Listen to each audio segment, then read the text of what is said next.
सौविसिद्धे ध्रुवमचलमणोवं गतिं पत्ते वोक्षामि समयपाहुड मृणुमो सुदके बिलीभरितम्। नमो अरिहन्ताणं नमो सिद्धाणं नमो आयर्याणं नमो वज्झायाणं नमो लोये सौविशाहुणम्। समय सार परम मंगली ग्रंथ है। आचार्य कुंद कुंदेव द्वारा इसे ईसा पूर्व प्रथम शताब्दी में लिखा गया है। इसमें 415 जो हैं कुल गाथाएं हैं, जो आचार्य अमृतचंद स्वामी के अनुसार हैं। और वैसे यदि कुल गाथाएं देखें तो 439 मतलब एकम 40 ये आचार्य जयसेन स्वामी की टीका के अनुसार हैं। सर्व विशुद्ध अधिकार चल रहा है और इसमें अपने आत्मा का सच्चा स्वरूप बताया जा रहा था। रूप रस गंध वर्ण कर्म ये मैं नहीं हूँ, क्योंकि इनमें ज्ञान नहीं है और ज्ञान नहीं होने के कारण ये मैं नहीं हो सकता हूँ, क्योंकि मैं वही हूँ जो चैतन्य हूँ और चैतन्य वही होता है जो जानता है। कर्म नहीं जानता है मुझे, वर्ण आदि मुझे नहीं जानते हैं, इसलिए मैं नहीं हूँ। ये गाथा जो है 397 तक कल हो गई थी। आज 398 नंबर गाथा से आगे चलते हैं। धम्मो नाणं न हवति जमहा धम्मो न याणदे किंचि तमहा अन्नं नाणम् अन्नं धम्मं जिणावेन्ति। अन्वय देखेंगे। धम्मो नानम न हवति, धर्म ज्ञान नहीं होता। जमहा क्योंकि धम्मो न याणदे किंची, धर्म को जानता नहीं है। तमहा वैसे ही अन्नम नानम ज्ञान अन्न है, अन्नम धम्मम धर्म अन्न है, जिणावेंती ऐसा जिनदेव कहते हैं। यहाँ धर्म ज्ञान नहीं होता है जो ये बात कही गई है, ये धर्म द्रव्य की बात कही गई है। संसार में एक ऐसी द्रव्य है जिसके सहारे जीव और पुद्गल को चलने में सहायता मिलती है और पूरे ये 3 लोक में वो ठसठस भरी हुई है, अमूर्तिक है। उसमें रूप रस गंध वर्ण नहीं है, अमूर्तिक है। ऐसी वह धर्म द्रव्य जो है पूरे 3 लोक में समाविष्ट है, भरी हुई है, जिसके सहारे जीव और पुद्गल को चलने में गमन करने में सहायता मिलती है। ठीक है ना। तो कह रहे हैं कि वो भी तो अजीब का ही एक भेद है। अजीब के भेद होते हैं ना, पुद्गल धर्म अधर्म आकाश और काल, ये 5 अजीब द्रव्य के भेद हैं। जीव तो इसमें एक ही है, द्रव्य में चेतना, बाकी सारे अजीब हैं। तो अजीब में तो ज्ञान हो नहीं सकता है, क्योंकि उसमें कोई ज्ञान दर्शन होता नहीं है। इसलिए कहा यहाँ धर्म ज्ञान नहीं होता, क्योंकि धर्म को जानता नहीं है।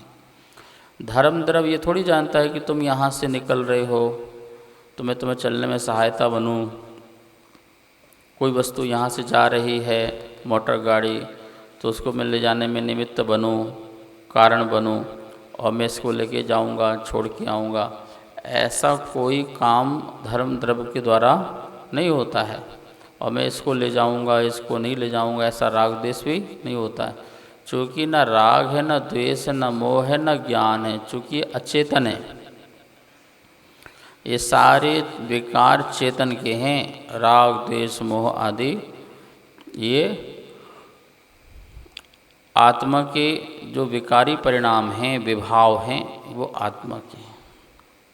और पुद्गल का तो विभाव ही क्या है, एक परमाणु आदि अनंत परमाणु मिलकर के जो स्कंद बनता है, वो स्कंद जो है विभावी परिणाम है पुद्गल का। एक परमाणु तो शुद्ध पुद्गल परमाणु का स्वाभाविक पर्याय है, लेकिन जब अनेक परमाणु मिलकर के एक कोई स्कंद बनता है तो वो जो है विभावी कहलाता है, विभाव परिणाम वाला। शब्द, बंध, सूक्ष्म, स्थूल, संस्थान, आकार, तप, छाया, इस जितने कुछ भी हैं ये सारे के सारे पुद्गल स्कंद की पर्याय हैं। ठीक है, तो ये जो पुद्गल स्कंद की पर्याय हैं वो तो हम जानते हैं, ये अजीब है ही हैं। लेकिन धर्म अधर्म, धर्म द्रव्य जो है वो भी अजीब ही है।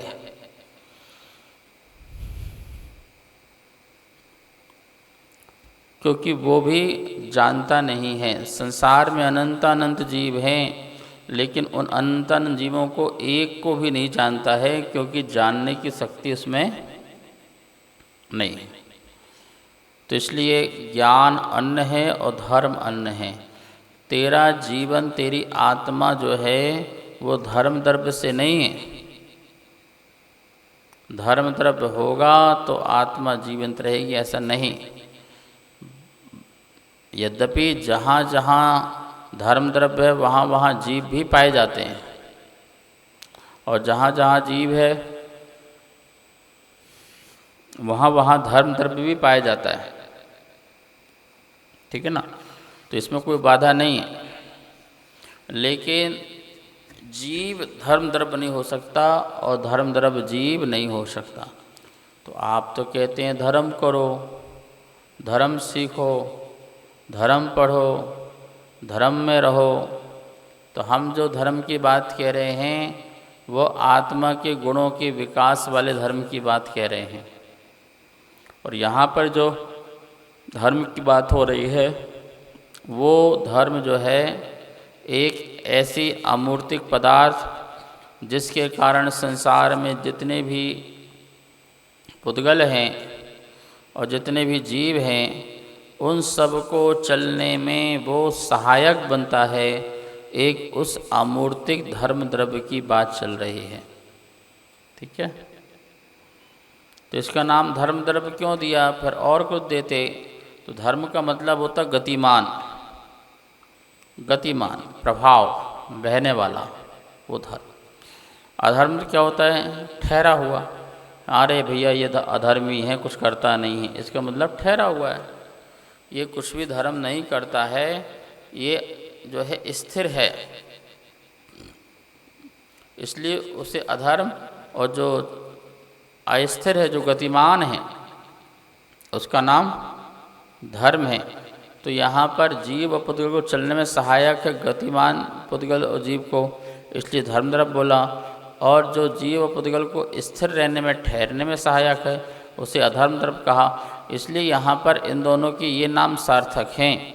लेकिन कोई कन्फ्यूज नहीं हो जाना कि मंदिर का धर्म, साधना का धर्म, आत्मा का धर्म और ये वाला धर्म अधर्म द्रव्य जो जीव और पुद्गल को चलने में और ठहरने में सहायक हो, ये वाला दोनों में बहुत अंतर है। ठीक है, एक तो चेतना का विकास करता है धर्म, और एक चेतना का अवनति कराता है अधर्म। वो हमारा अलग चीज़ है। जैसे संयम है, त्याग है, आकिंचन है, ब्रह्मचर्य है, ये जो है हमारे आत्मा का विकास कराते हैं। और यही चीज़ें जो चेतना से अधोगामी हो जाएं, नीचे की ओर बह जाएं, तो वही जो है हमारे लिए अधर्म संसार के कारण बनता है। लेकिन जो संसार में अमूर्तिक रूप से जो अधर्म और धर्म द्रव्य है, उसका कोई लेना देना नहीं है। उसे स्वयं नहीं पता कि मैं धर्म अधर्म द्रव्य हूँ, और वो ना ही किसी को भ्रम में मत आना कि धर्म ध्यान कर रहे हैं, वो उनका धर्म ध्यान नहीं चलता है। उनकी तो जो संसार में जो लोग धर्म कर रहे हैं वो धर्म ध्यान, यदि मौज मस्ती है तो वो अधर्म चल रहा है, और पूजा पाठ आराधना स्वाध्याय ध्यान चल रहा है तो वो धर्म है, तो वो आत्मा का विकास और आत्मा की उन्नति दोनों चल रही है, ठीक है ना।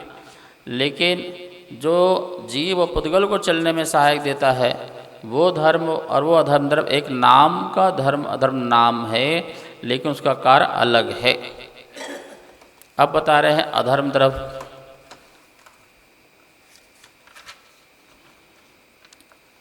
गाथा नंबर 399। नाणमधम्मो न हवति जमहा धम्मो न याणदे किंचि तमहा अन्नम नाणम अन्नम अन्नम मधम्मम जिणा वेन्ति।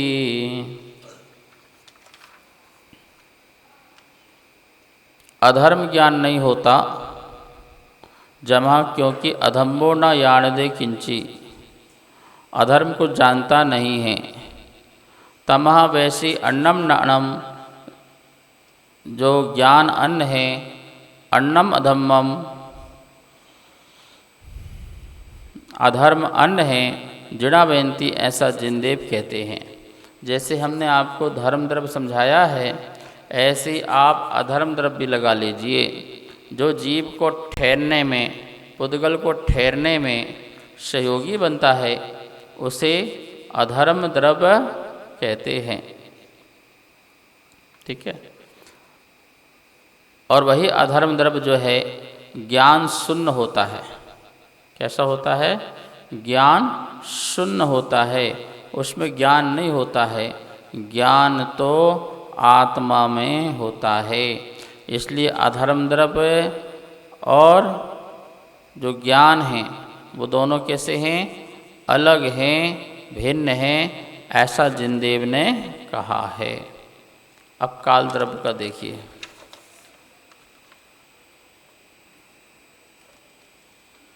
चार 400 नंबर की गाथा है। कालो नाणम न हवति जमहा कालो न याणदे किंचि तमहा अन्नम नाणम अन्नम कालम जिणा बेन्ति।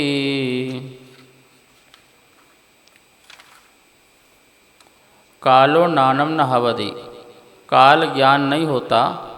जमहा, क्योंकि कालो न याणदे किंची, काल को जानता नहीं है। तमहा, वैसे ही अन्नम नाणम, ज्ञान अन्न है, अन्नम कालम, काल अन्न है, ऐसा जिणा बेनती जिनदेव कहते हैं। जो सभी लोग आदिनाथ चैनल के माध्यम से ये समय सार सुन रहे हैं घर बैठे, ये पुण्यशाली तो हैं ही हैं, और अंतिम पड़ाव में समय सार चल रहा है। कुछ ही शेष गाथाएं बची हुई हैं। हम 400 गाथा में आ चुके हैं और 415 गाथाएं ही इसमें हैं, ठीक है। तो अब 15 गाथा के बाद समय सार का उपसंहार हो जाएगा, सानद संपन्न होने जा रहा है।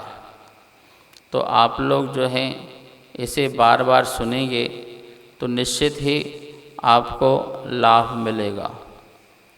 कालो नाणम न हवति, काल ज्ञान नहीं होता है। जमहा, क्योंकि कालो न याणदे किंची, काल को जानता नहीं है। तमहा, वैसे ही अन्नम नाणम, ज्ञान अन्न है, और अन्नम कालम, काल अन्न है, जिणा बेनती ऐसा जिनदेव कहते हैं। काल द्रव्य जो है अजीब की एक अवस्था है, क्योंकि काल जीव नहीं है। काल अपने आप में एक अजीब है, और वो भी मूर्तिक नहीं है, अमूर्तिक है। उसमें कोई रूपवान नहीं है, वो अरूपवान है, जो पूरे संसार के प्रत्येक प्रदेश में रत्नों की राशि की तरह भरा हुआ है, ऐसा काल द्रव्य है। संसार में एक भी ऐसा पदार्थ नहीं है जो इस काल द्रव्य के परिणमन के बिना अपने में परिणमन पैदा करे। यद्यपि हर द्रव्य की अपनी परिणमन की शक्ति होती है, बदलने की शक्ति होती है, लेकिन बिना काल द्रव्य के निमित्त से वह वस्तु भी परिणमनशील नहीं हो पाती है। और यदि काल द्रव्य नहीं होता तो ये वस्तु कब से है, कब तक रहेगी, इसका ज्ञान नहीं हो पाता। एक एक समय की पर्यायों को जो केवली होते हैं, अरहंत होते हैं, वो जानते हैं। तो भूत की अनंतानंत पर्यायों को वो देख लेते हैं, और भविष्य में भी जो अनंतानंत पर्याय होंगी उनको भी देख लेते हैं। ऐसे केवल ज्ञानी होते हैं। और ये काल द्रव्य से ही पदार्थ को जाना जाता है। ये पदार्थ पिछले भवों में क्या क्या था, क्या क्या बना, आगे क्या होगा, क्या बनेगा, इस सारा का सारा काल द्रव्य के निमित्त से ही जो है जाना जाता है। आप छोटे हैं, बड़े हैं, ये किससे ज्ञान होता है?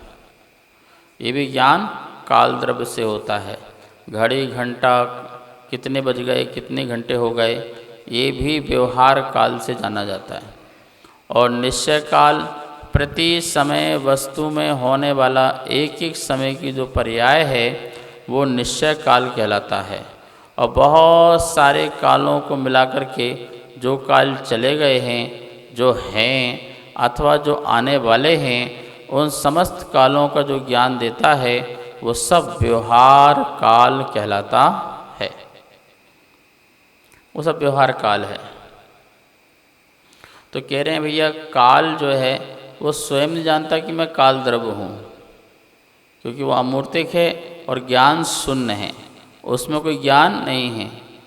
जैसे कि अन्य जगह बोलते भाई काल यमराज आएगा तुझे उठा के ले जाएगा, तो यहाँ कोई काल आने वाला नहीं है, क्योंकि जो काल यहाँ बता रहे हैं उसे यमराज की संज्ञा नहीं दी है। काल मतलब जो स्वयं परिणमनशील हो और औरों के परिणमन में साधक बने, साधन बने, हेतु बने, कारण बने, उसे काल द्रव्य कहते हैं। ठीक है ना?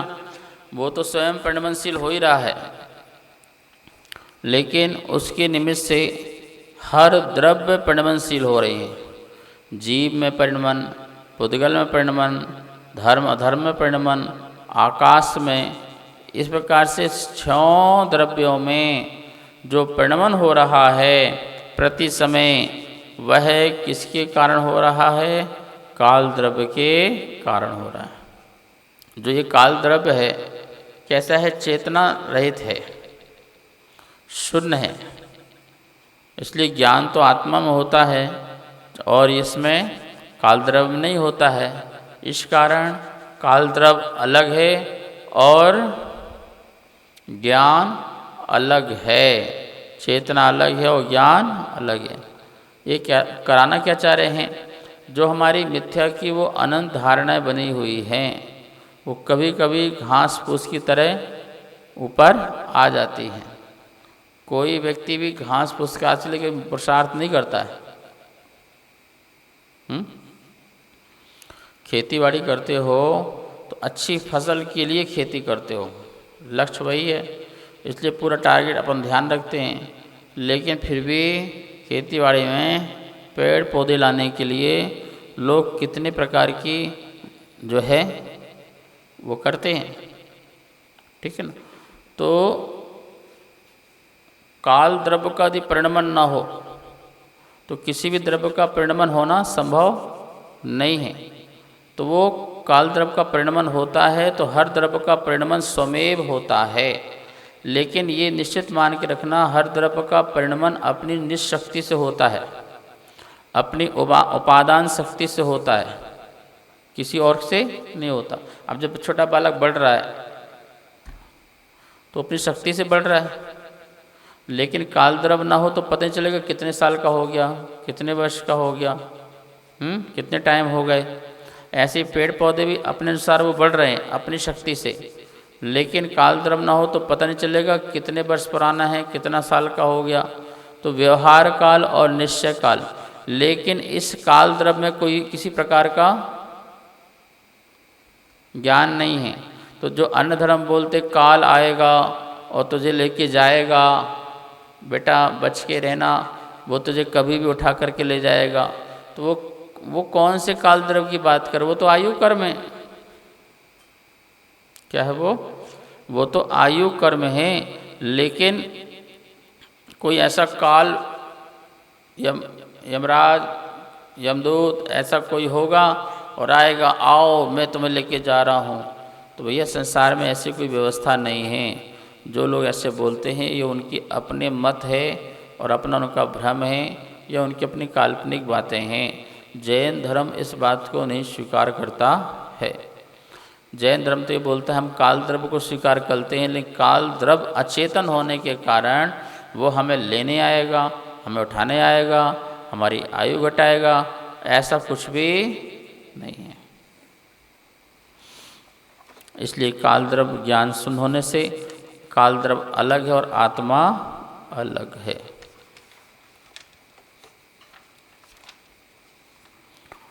401 नंबर की गाथा अब आकाश बोल रहे हैं।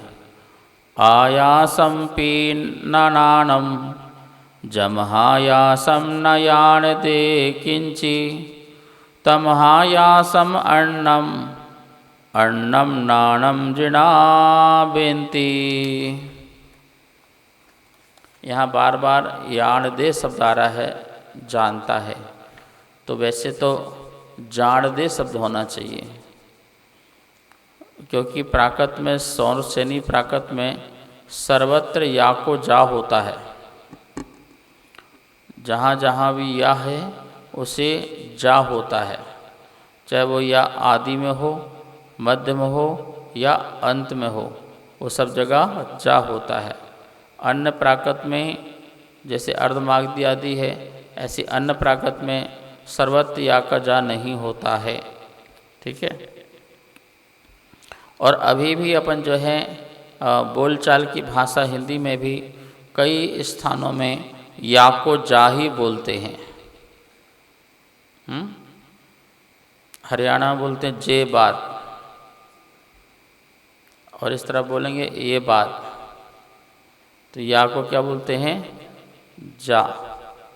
यमुना, जमुना, ठीक है ना, यमुना जमुना ऐसे बोलते ना। यति, जति, तो ये क्या हो जाता है? या का जा होता है प्राकृत में सर्वत्र। और चूंकि जो हिंदी है उसकी माँ जो है वो प्राकृत ही है, वो प्राकृत से ही पैदा हुई है, प्राकृत भाषा से उसका जन्म हुआ है हिंदी का। तो प्राकृत भाषा मूल भाषा है, उसके बाद उसमें अपभ्रंश भाषा निकली, और अपभ्रंश भाषा से ही फिर हिंदी भाषा का जन्म हुआ।